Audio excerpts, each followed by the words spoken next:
The first military operation, the first special operations raid that we know was directly approved by this new president happened basically exactly 1 week after he was inaugurated. Happened in Yemen. The raid went disastrously wrong. A decorated U.S. Navy SEAL was killed. We had previously been told that 3 other Navy SEALs were wounded in this raid. It now turns out that 4 other Navy SEALs were wounded. The Pentagon says there was also a high civilian death toll in this raid, including a significant number of women and children. The raid basically went bad from the beginning.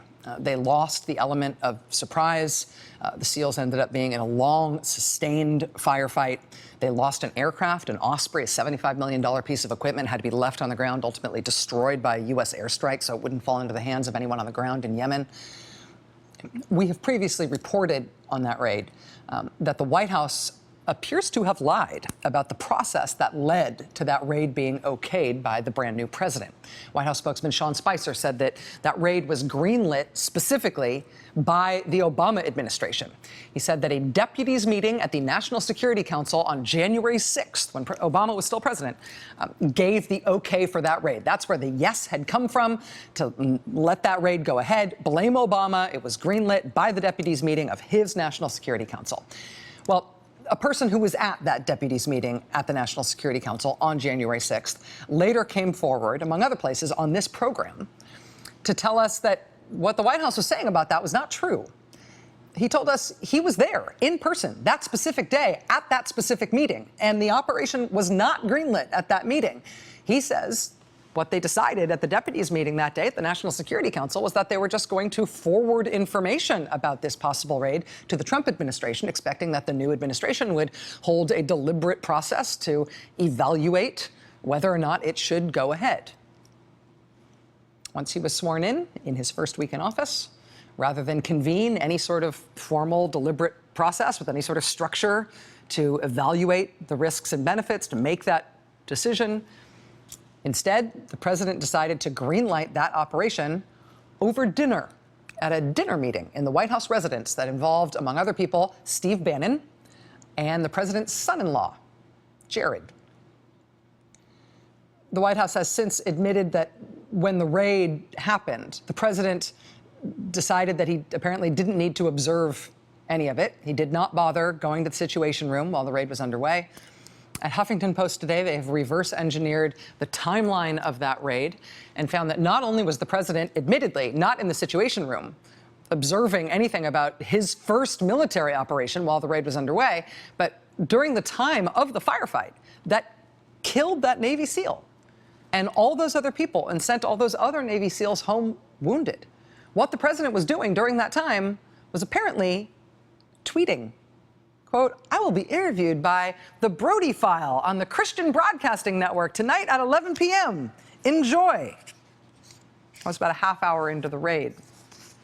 Later on, apparently still during the raid, he actually deleted that tweet because the first time he tweeted it, it was wrong. That interview wasn't going to air that night. It wasn't going to air till the following night, so he had to make sure he cleaned that up. Attention to detail there on the tweet about his TV interview.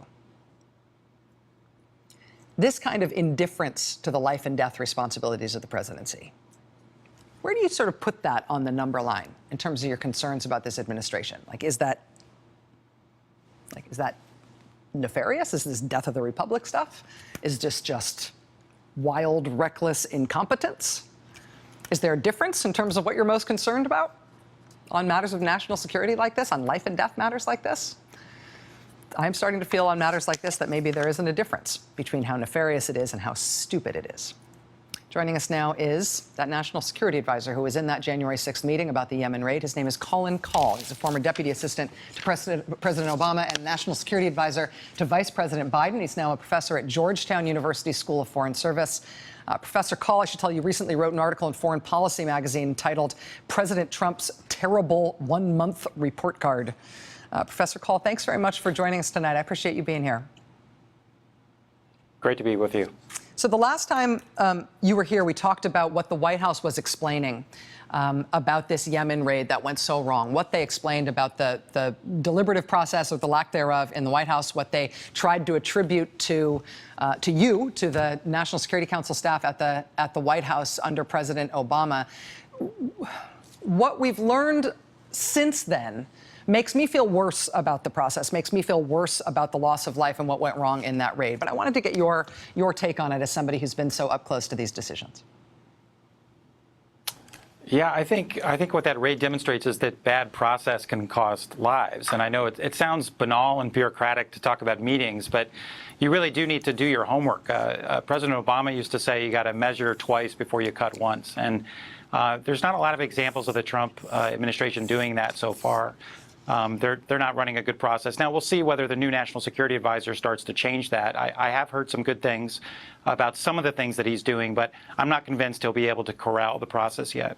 One of the things that was reported today about the new National Security Advisor, General McMaster, and the task ahead of him, also made me feel worse about where we are now, because there was this controversial reorganization of the National Security Council that sidelined from the Principals Committee people like the chairman of the Joint Chiefs of Staff, the director of National Intelligence. It brought on board the president's controversial and fairly radical chief counselor, Steve Bannon, gave him a seat on that Principals Committee. The reporting now seems to indicate that when those changes were made, including by an order signed by the president, they may not have fully understood the implication of those changes. It may have been by accident. Peter Baker at the New York Times reports today that they didn't know they were sidelining the military and the intelligence community by making these changes. Is that conceivable to you? I suppose ignorance is no defense, but ignorance in this case is their defense. Yeah, I mean, Rachel, I think that the opening of the show where you really kind of put forward these two hypotheses, is it incompetence or is it malice? I think the answer is yes. It's both incompetence and malice. I think, and there's a lot of instances in which you have people at the very top of the White House who don't know what they're doing. They didn't think they were going to win. They haven't been in government before.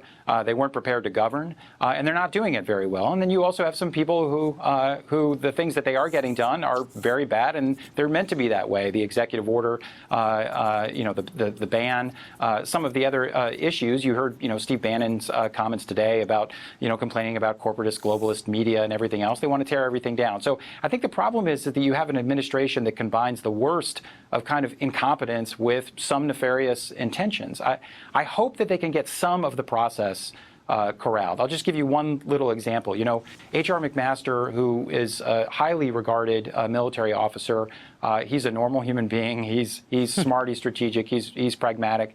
He had an all hands with the National Security Council staff today, and he said a lot of the right things.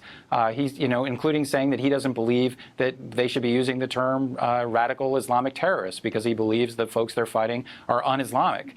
He said a lot of things about respecting the professional NSC staff. These are all good things. The problem is that's not what Steve Bannon believes. It's not what people like Stephen Miller or Seb Gorka believe. And these guys are in and out of the Oval Office with the president all the time. So are you going to run kind of a normal process with normal, respected, thoughtful people, or are you going to continue to kind of have the clown posse at the top of the White House?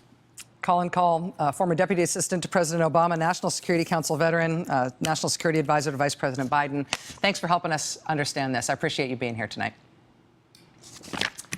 Thanks. Professor Kahl may have made a little news there, talking about National Security Advisor H.R. McMaster. We had heard that he was going to do this all-hands meeting with the National Security Council staff today.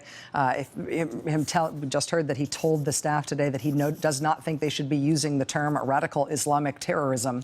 That, of course, was a campaign touchstone for this president and has been since he's been in office. We'll see if that conflict emerges in public. Stay with us.